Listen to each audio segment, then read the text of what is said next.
My daughter said, "Oh, that was yesterday." When I inquired what time the engagement was, only members of the immediate family arrived. She made a panicked call a week later. They had refused to accept her credit card. "You forgot to pay the bill, didn't you?" I just answered, "Didn't you warn me? Remember to click like and subscribe before we start.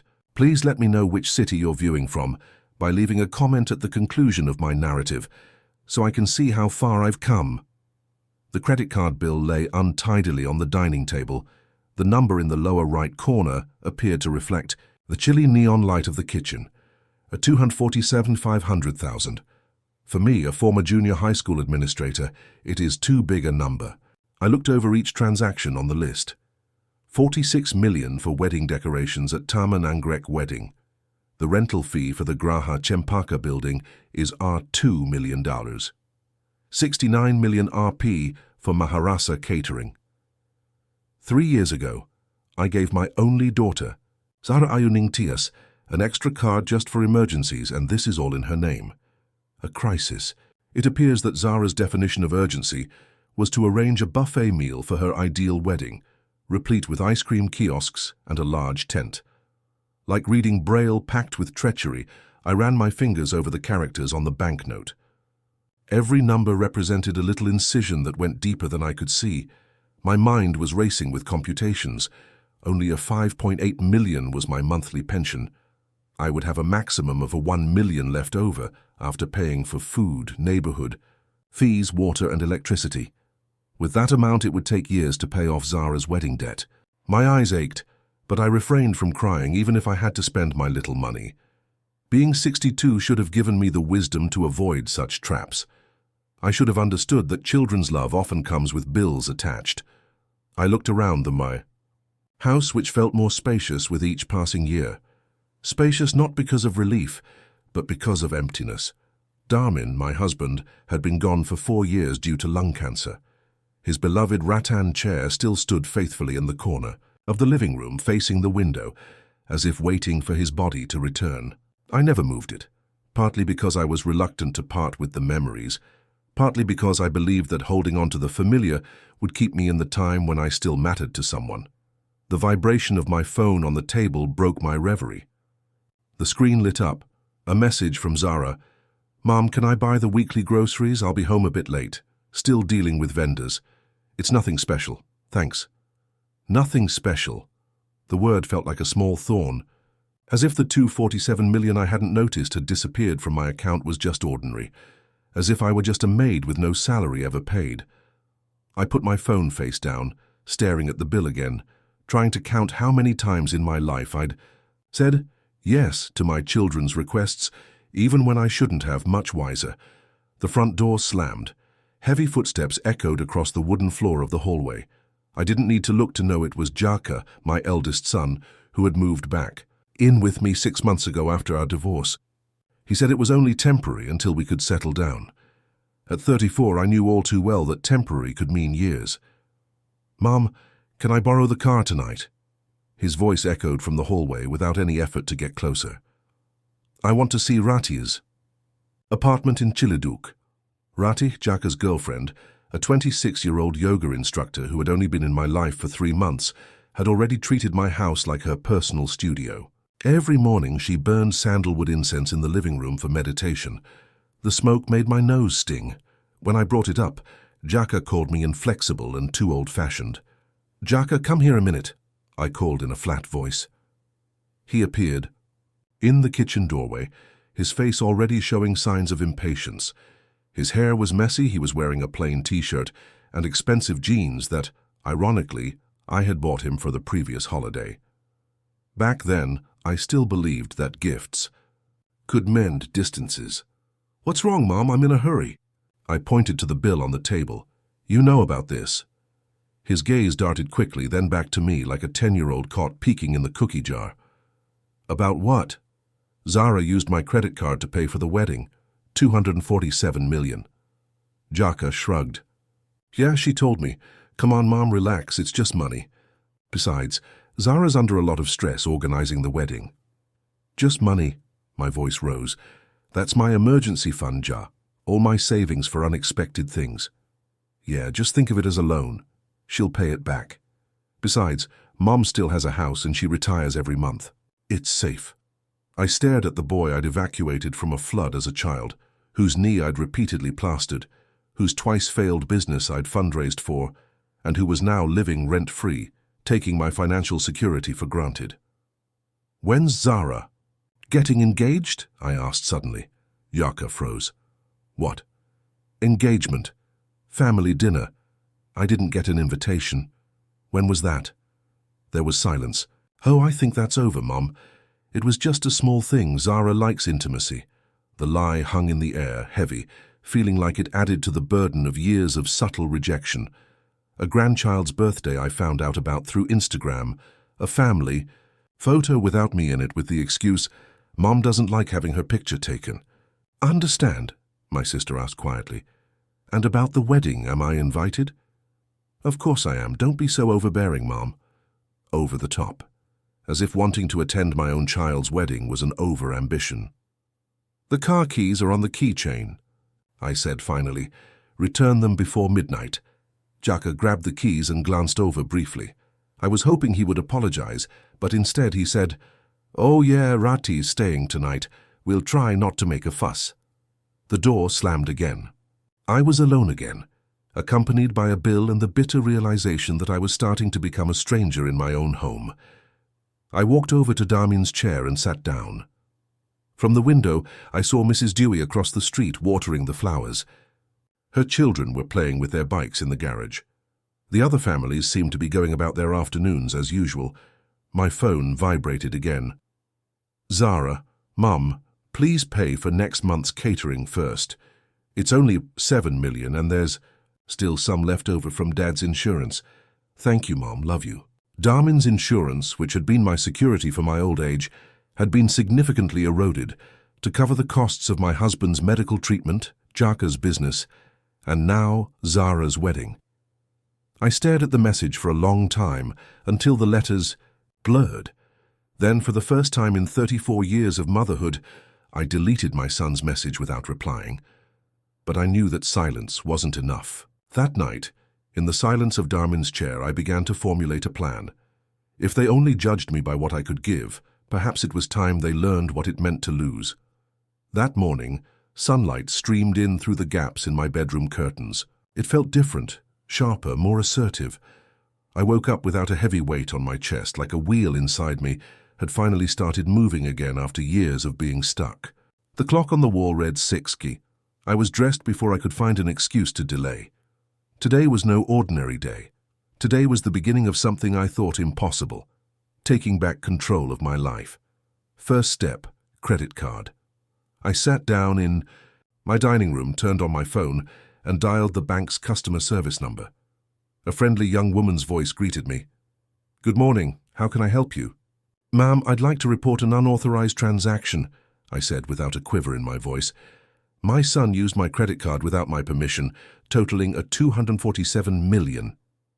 The officer paused for a moment before responding in a sympathetic voice. "Yes, ma'am, we can freeze the card immediately and begin an investigation." "Yes, please do so now," I replied. Holding the phone to my ear, I ran through the list of transactions, dates, and amounts. My heart felt strange, a mixture of relief and pain, when I heard him say, "We'll contact you again after the investigation. But if it's proven, there's a chance this could become a legal matter," I understood. "I understand," I replied, and I did. Second step, the bank. I called the branch where I kept my savings and requested that Jaka's name be removed from the list of additional cardholders. "Immediately, miss, all his access to my account will be revoked."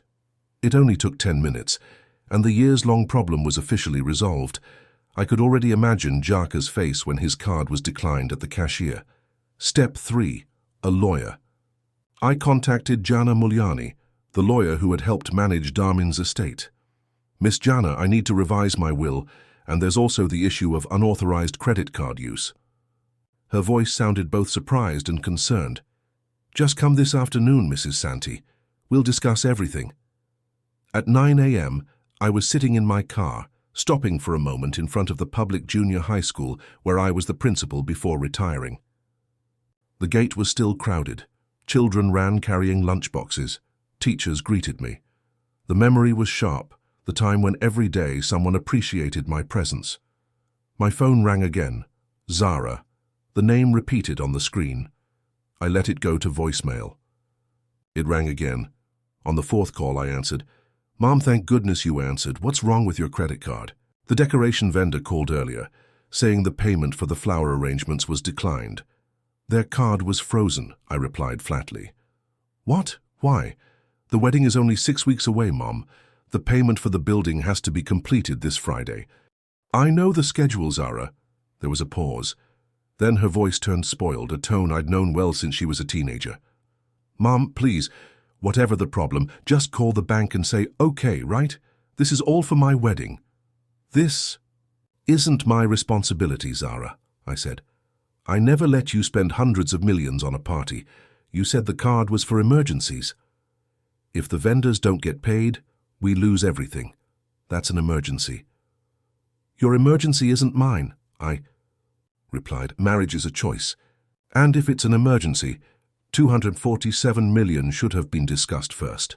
There was a long silence. Then he said softly, You're so cruel. This is your own daughter's wedding. Don't you want me to be happy? That question, which had been nailing me to the wall for decades, didn't work this time. I want you to learn to finance your own happiness.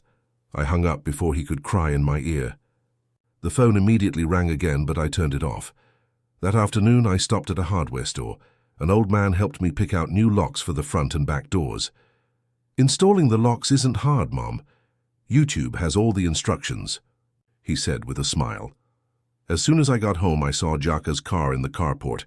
The smell of incense wafted from inside. Rati was blending juice in the kitchen.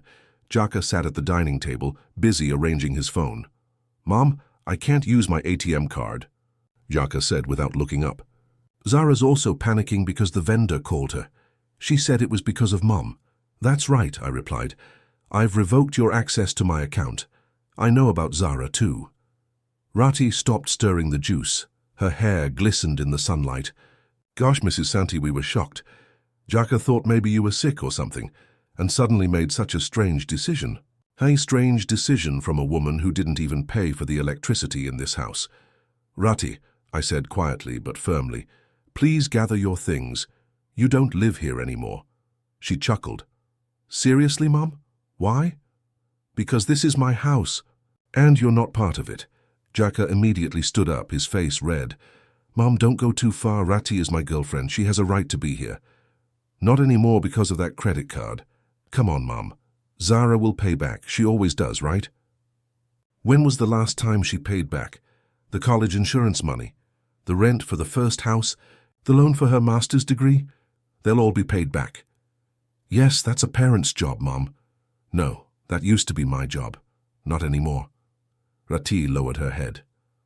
I'm going to the car, she said, picking up her yoga mat and bag. Jaka pointed to the door. If Rati goes, I'll go too. In the past, that threat would have been enough to make me lower my head. This time I simply said, it's your choice. But if you go out, don't come back whenever you want. You're not serious. I'm very serious, Ja. Something in his face changed. The confidence he usually carried slipped. Mum, let's talk it over. No need. You have a choice and time to make it now. Rati was waiting in the car, the engine running. Jaka looked at me for a long moment, then left, slamming the door so hard that the glass on the table rattled. I took a sip of my coffee, which had cooled. The silence that remained in my house this time felt less like a loss, but like a statement. And I knew the next step was to install new locks before the afternoon. By 3 p.m., new locks were installed on the front and back doors. I turned them twice, hearing a firm, steady click. The sound was like a period in a long, never-ending sentence, the closing of a long chapter. I kept one key in my pocket. I put the other in the jewelry box in my room, right next to Darmin's wedding ring. That afternoon, I prepared to head to Jana Mulyani's office. Her office is downtown, an old house converted into a workspace with shelves full of folders and the lingering smell of old paper and coffee. Jana greeted me at the door with the same smile she'd had years ago when she'd helped me manage Darmin's estate. "Santi, how are you?" she asked, inviting me to sit in the chair in front of her polished desk. I took a deep breath. Honestly, it's a mess, but that's why I'm here. I began to tell her everything. The credit card bills, Zara using the supplementary card, Jaka using the account as he pleased, the neglect, the exclusion from family events. The words flowed out, like water that had been sitting in a dam for too long. Jana looked down, jotting down notes, nodding occasionally. "How long has this been going on?" "Years, but it's gotten worse since Darmin died. They see me more as a source of funds than a mother. As for the credit card, legally, this could be considered fraud or," he looked me straight in the eye, "financial abuse of a parent." "I don't want to put my kids in jail," I interrupted quickly. "I just want them to know there are consequences." "Okay, let's start with the will. Now, how are the inheritances divided?" "The house and assets are divided in half for Zara, half for Jaka. The remaining retirement savings and insurance are also divided equally. Jaka is the executor." Jana raised an eyebrow. "Want to change it?" "Yes, I want half of my assets, including the house, donated to the Baka Tulis Foundation, where I once volunteered, to an animal shelter, and to a nursing home. The rest will be divided after they return the money they borrowed. And I want Ms. Jana to be the executor," Jana wrote quickly. "Okay, and is the joint account safe?" "Okay, Jaka can't access it anymore. His card is no longer valid." "Good. But I have to ask, are you ready for their reaction?" "They won't be quiet." As if answering. My phone vibrated in my bag. It was Zara again. I declined her call. "They've been calling all day," I said. "Jaka's already out of the house with his girlfriend."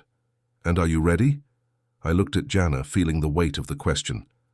"I've been afraid of being alone, afraid of being left by my children, but that fear has trapped me in an unhealthy cycle.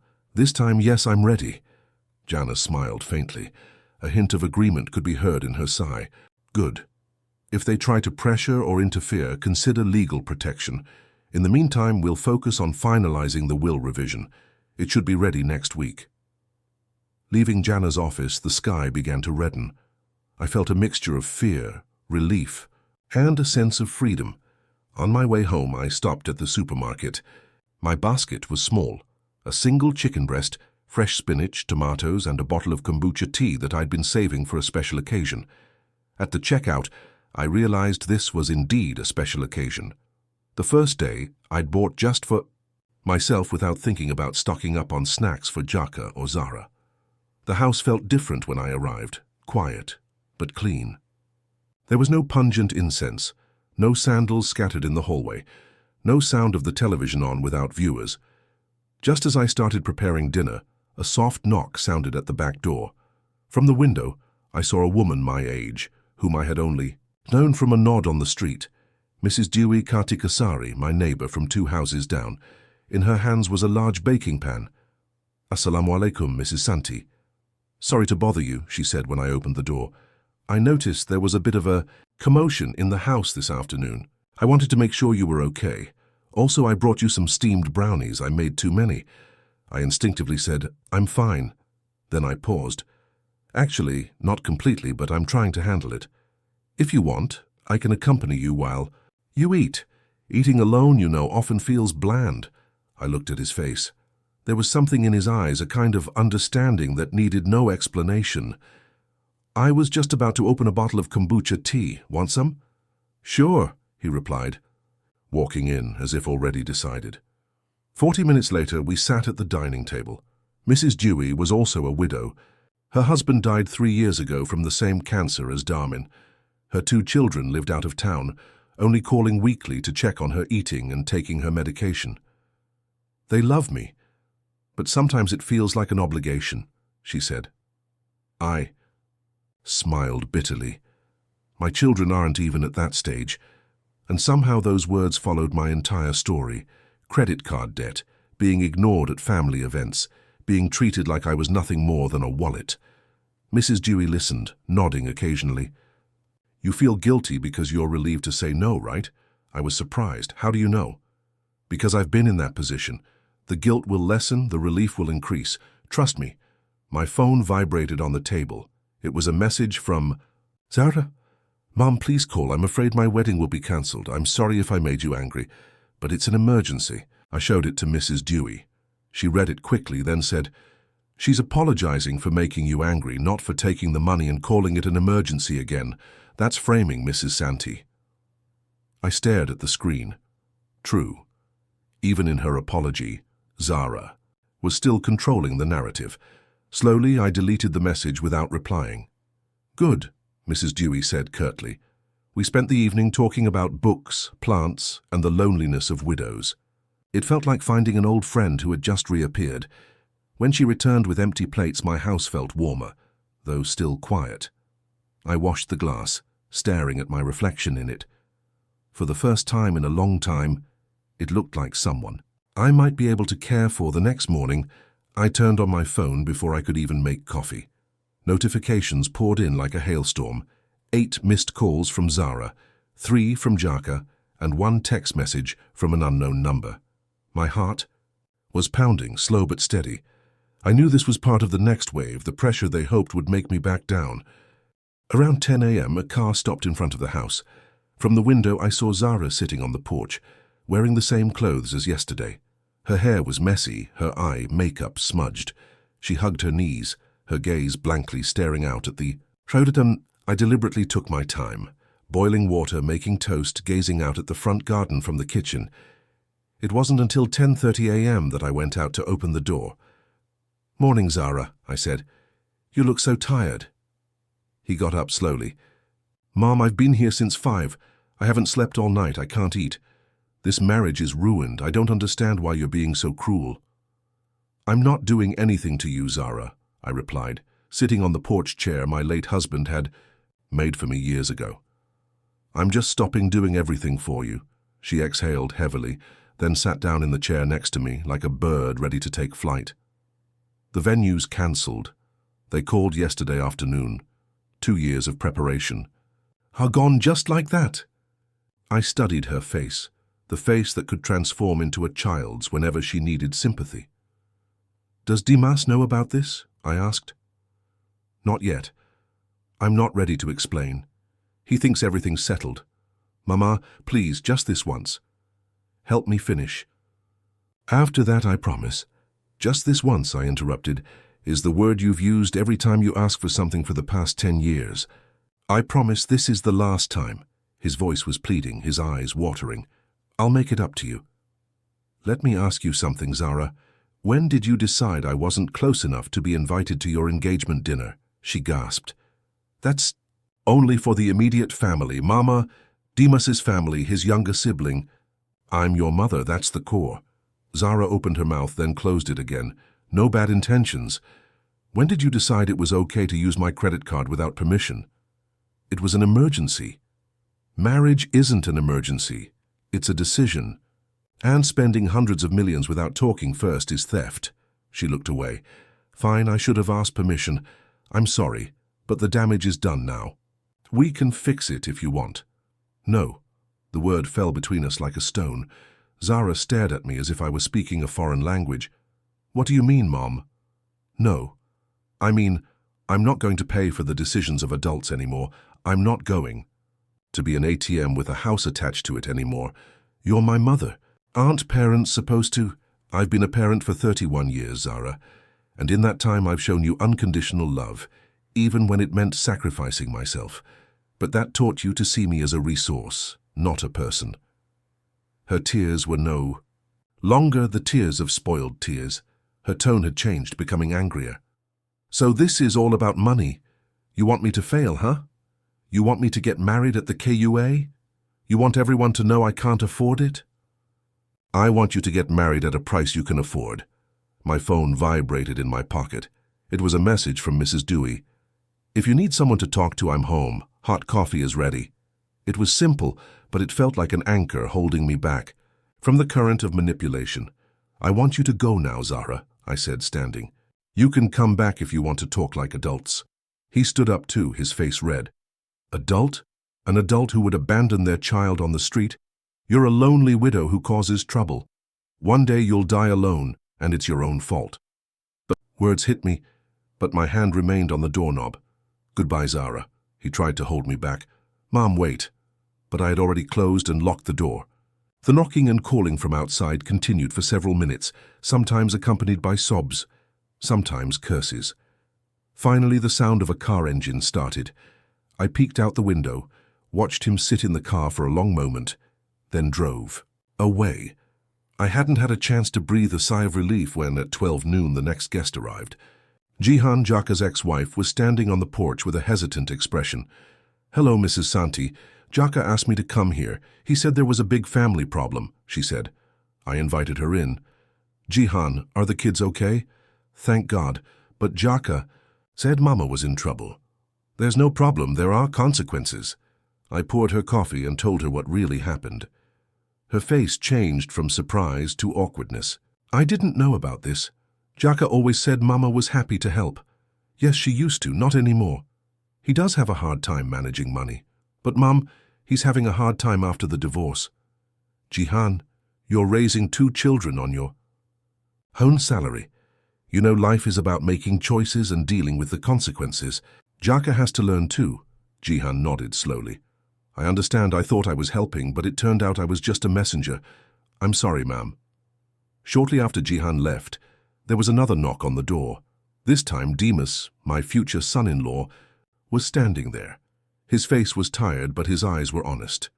"Mrs. Santi, I want to apologize. I didn't know Zara was using your card. She said you wanted to help with the wedding costs. If I had known it was without permission, I would have forbidden it." I invited him in. "Sit down, Demas. Tell me." He sighed, then explained how Zara managed all the wedding finances, refusing any additional help from him, and always saying, "It's all done, Mum. If I had known from the start, I would have talked to you about the budget." It made me think, if we can't be honest about money and family, are we ready to get married? For the first time in days, I felt a glimmer of hope that someone saw me as more than just a walking wallet. "Demas, you're a good person. Don't turn a blind eye to the important signs." The day ended with mixed feelings.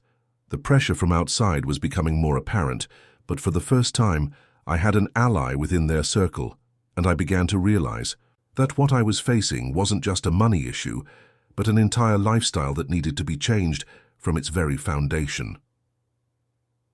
That afternoon, I had just finished heating up my sour vegetable soup when my phone rang again. Jaka's name appeared on the screen. I considered not answering, but part of me wanted to know what else he would do.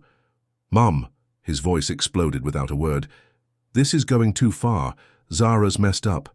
Demas apparently started asking strange questions. Mom wants to tear the family apart just because of money." "I'm not messing anything up, Jack," I replied calmly. "I just don't want to pay for everything anymore. We've talked to Jihan and Demas. Mom's twisting the facts, making them think badly of us. I'm just telling the truth. If it makes other people see you differently, maybe the story isn't the problem." There was a moment of silence, then her voice lowered threateningly.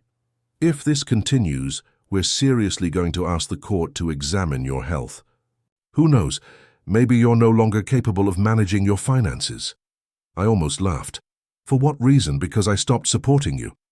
Because you suddenly made strange decisions, changing the locks on the house, closing access to your accounts, changing your will." I decided all of this after careful consideration. Jack and my lawyer has it all documented. If you want, feel free to take it to court. But be prepared. The documentation for the process is complete." There was silence again. I could almost picture his face on the other end, a mixture of shock and frustration. "This isn't over yet," he said finally. "No, it's just getting started," I replied, then hung up. I sat at the dining table for a moment, letting my racing heart calm down. From outside, I heard footsteps on the back porch. A moment later, Mrs. Dewey appeared with a large plastic bag containing 2 boxes of rice and a bottle of cold drink. "You seem tense, Mrs. Santi," she said as she entered. I explained Jaka's threat. Mrs. Dewey just raised an eyebrow, then said, "It's amateurish. They just lost access to resources, so they must be in a panic. The question is, are you ready for this to be permanent?" The question hung in the air. I stared at the table, thinking back to Zahra's words this morning, Jaka's gaze yesterday, and the dozens of other moments when I'd traded my own happiness for their comfort. Yes, I finally answered. If it has to be permanent, I'm ready. Mrs. Dewey smiled slightly. Then hang in there. This shock will subside, and when it does, I'll feel lighter. We shared lunchboxes and sweet iced tea while talking about small things, the price of chilies at the market, the vegetable seller, who had just moved his stall, the roses that were starting to bloom. For a moment I forgot the storm outside. That night before going to bed I looked at Darmin's rattan chair. For years that chair had been my place to dwell in solitude, letting the fear of loss bind me. Now it felt like a witness to the freedom I was beginning to reclaim. The next morning I woke up early, swept the yard and trimmed some of the bougainvillea branches. The morning air made my lungs feel clear. The next 3 weeks passed like that, calm, almost silent. No emergency calls, no requests for "please pay first." In the third week a car stopped in front of the house. Demas got out wearing a simple shirt. His face looked thinner than the last time I saw him. In his hand was a white envelope. "Morning, Mrs. Santee. I'm ready. May I come in for a moment?" We sat on the back porch, where the once dead roses were now blooming. "I want to tell you that Zara and I've cancelled our wedding," he said matter-of-factly. I placed the teacup carefully on the table. "I'm sorry to hear that. But honestly, I'm not surprised." "Ma'am, I thought you should know this," he said, handing me the envelope. "This check is for you. It's for half the total of the credit card transaction. I feel responsible, even though I don't know where the money came from." I stared at the numbers on the paper. "Demas, this isn't your fault. You don't have to." "I do, ma'am, because some of the money was used for an event I was supposed to help fund. Zara doesn't know I'm here. Ever since I said I wanted to postpone my wedding and seek counseling, she's been accusing me of being influenced by a bitter old woman who doesn't want her child to be happy." The words cut, but not as deeply as before. "And you?" I asked. I said, "If he can't see how he treats his mother, maybe we're not ready to get married." He moved out that night. We sat in silence for a long time. The afternoon breeze carried the scent of wet earth from the garden. "Demas," I said finally, "thank you, not just for this check, but for choosing to take responsibility. That's something I haven't seen often lately." He smiled faintly. "Thank you too, Mom, for making me see something I'd been ignoring." After he left, I stared at the check in my hand. More than just money, it felt like proof that integrity still existed, even if it wasn't coming from my own son. And somehow I knew the storm wasn't over yet. There was one more visit that was sure to come. The question was, when? That night, I sat on Darmin's rattan chair, trying to read a book, but my thoughts drifted to Demas's words from earlier that evening. There was a sense of relief that someone was willing to take responsibility, but also a sense of wariness, because I knew Zara wouldn't stay silent. My suspicions were correct. 2 days later, near sunset, an old hatchback stopped in front of the house. From the passenger seat, Zara got out. Her hair was tied back in a messy ponytail, her face bare, her clothes rumpled. Behind her, a young woman got out. I could tell from her hair and her rumpled backpack that this must be Melati, her roommate. "Mom," Zara said from the bottom of the porch steps, her voice tense. "We need to talk." "Good evening, Zara." "Good evening too," I said, looking at Melati. "Oh, it's Melati. I'm staying at her apartment for a while," Zara said quickly, then turned to her friend. "You wait here." Melati was nervous. "Maybe I'll just stay in the car," she said, backing away. Zara stepped closer. "Mom, I don't have a place to stay. I want to go home." The words lingered in the air. I knew this was the pattern. After all the other doors closed, she would return to the one that was always open. "No," I answered quietly. She stared. "What do you mean, Mom?" "No. This is my home too. You're no longer the one who chose to walk away when you decided I wasn't. A core member of your family to invite to your engagement dinner. You're the one who chose to use me only for money." "Oh my gosh, Mom, it was all a misunderstanding. I'm sorry, right? I'm sorry for using your credit card. I'm sorry for not inviting you to dinner. I'm sorry for being rude that time." "Zara, do you know the difference between apologizing for being caught and apologizing for realizing you hurt someone?" She frowned. I don't get it. That's the problem, I said. Your apology sounds like a condition for getting back together, not a confession from the heart. So, if I don't say it the way you want me to, I can't go home. You're so cruel. You want me to sleep on the street? You have a job, you have a master's degree. You can find a boarding house, rent a place, or stay temporarily with a friend. You're not homeless, Zara. You just like the options available. Tears welled in her eyes, but her gaze was hard. Then we're out of a relationship. We can have a relationship, but it will be different based on mutual respect, not financial dependence. And if I can't, that's the answer. Zara was silent for a long moment, as if trying to comprehend that this time the door wouldn't open automatically. Then she turned toward the car and got in without looking back. The car sped away, leaving the smell of gasoline in the afternoon air. I stood on the porch for a long time listening to the crickets begin to sing. There was a sense of pain, of course, but also peace. The next morning, a call came in from Jaka. Zara said Mom refuses to let her come back home. Mom is crazy. She's my sister, Mom. She's an adult, Jack. She made her decision, and now she's bearing the consequences. This is the destruction of the family. If Mom continues like this, neither of us will come back. If that's what you choose, I accept it. I'm just stopping myself from being destroyed to protect a family that only exists when they need money. There was a long silence. Then Jaka said more quietly, what if we change, give back the money? How we treat Mama? It was the first time either of them had said the word change without being defensive. If that happens, we'll see. But the change has to be real, Jack, not just sweet words to open up access again. So how do you prove it? Prove it to yourself by being someone who doesn't need to prove it to others. I hung up the phone, sat in Darmin's chair, and looked out the window. In the garden, the roses were starting to bloom more, as if they knew the storm had passed. A few minutes later, a message from Mrs. Dewey came in. Afternoon coffee with the newlywed from the neighborhood. I think you'll have a good chat. I smiled. Yes, ma'am, I'll come. For the first time in a long time, I looked to tomorrow with curiosity, not dread. A few days later, I was hanging out laundry in the backyard when Mrs. Dewey walked in quickly. Her face was a little tense. Mrs. Santi, I met Jaka at the mini-market out front, she said matter-of-factly.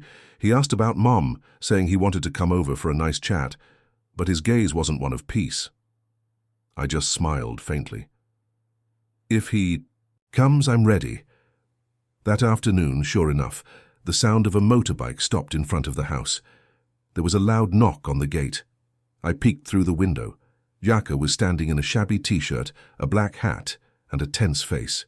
I opened the door slightly, just enough to stand on the threshold. What's wrong, Jack? Mom, this can't go on like this, he said, without saying goodbye. Zara and I want to find a compromise.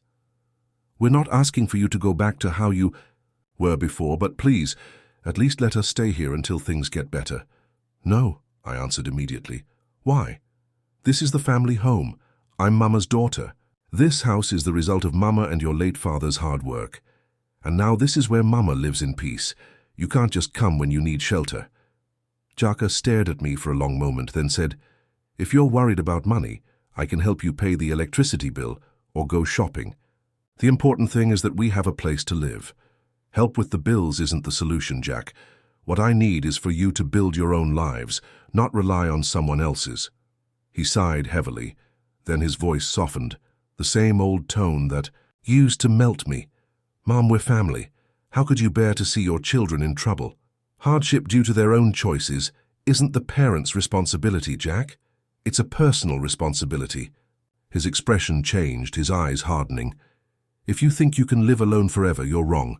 One day you'll need us, and then don't expect us to come. I nodded slowly. If that's what you choose, I'll accept it. He fell silent, perhaps not expecting me to react as I had before. Without another word, he turned, opened the gate and rode off on his motorcycle, leaving a trail of dust in the road. I closed the door quietly.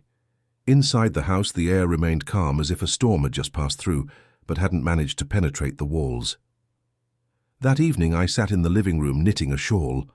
Mrs. Dewey arrived with a box of kukur cakes.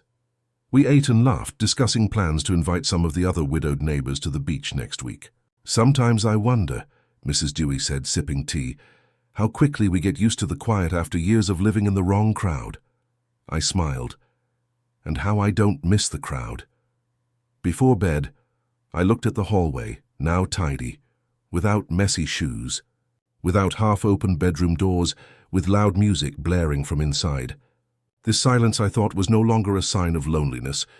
It was a sign that I finally had space to call my own. But deep down, I knew there would be a final test before all this truly became the past. And somehow, I felt the test was getting closer. The sign of the test came one humid afternoon, when the air seemed to be holding back rain. I had just returned from the market, carrying bags of fresh vegetables and milkfish, when I saw a black sedan pull up in front of the house. Zara stepped out, her hair neatly styled, her pastel blouse and skirt, and her heels. Her appearance reminded me of the days when she used to proudly call me Mama in front of everyone. But what surprised me wasn't Zara. From the other side of the car, an elderly man in a neat suit got out. I immediately recognized him, Mr. Anton, the notary who had handled some of the inheritance documents for my late husband, Darmin. Zara stepped quickly toward me. Mama, we need to talk. I brought Mr. Anton, so everything is clear. I stared at her without moving. Clear about what? Mr. Anton smiled politely. Mrs. Santi, Zara asked me to explain the consequences of the changes to your will that you said you just made. I nodded. Yes, the changes are valid, sir. Ms. Jana Mulyani is handling it. Mom, Zara interrupted, her voice rising. Why did you change your will without telling Jaka and me? Half the house to a foundation, insurance money to a nursing home, those are family assets. Those are my assets, Zara, I replied calmly. I have the right to decide where they go. She sighed heavily, then looked at Mr. Anton as if seeking support. Sir, try explaining to me, this isn't fair. Mr. Anton cleared his throat. Legally, as long as Mrs. Santi is healthy and capable, she has the right to change her will according to her wishes. There is no obligation to distribute assets to heirs before she dies. There is only a moral right, and even that is subjective. Zara looked at me, her eyes gleaming. Moral, Mom, moral. How could you bear this after all I've done for you? I almost laughed at that, but just shook my head. What you do, Zara, is mostly for yourself. I'm just paying the bills. So Mom doesn't want to give you anything? After I took care of the house when you were sick? After I accompanied you when you needed something? I interrupted quietly. Is that what you call accompanying me? He looked away, his jaw clenched. Then don't expect me to be around when you need me. I sighed.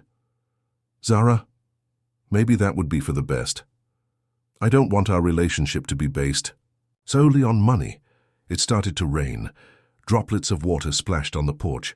Mr. Anton looked at me with a mixture of respect and a little awe. Then I'll take my leave, ma'am. I don't think there's anything more to discuss legally. Zara stood frozen in place, then wordlessly walked to the car. Through the glass I could see her wiping her eyes. As the car disappeared around the corner, I stood on the porch, letting the rain soak my shoulders. There was a sense of loss, of course, but also a deep sense of relief. For the first time in my life, I'd chosen principles over the fear of abandonment. That afternoon, Mrs. Dewey arrived with warm, steamed buns. We sat at the dining table, chewing in silence. Then she said, I saw that from the window earlier. You're so strong, Mrs. Santi. I smiled faintly. It's not that you're strong, I'm just tired of living in fear. And amidst the sound of the rain, I knew the final test had begun. But I also knew I was ready to complete it.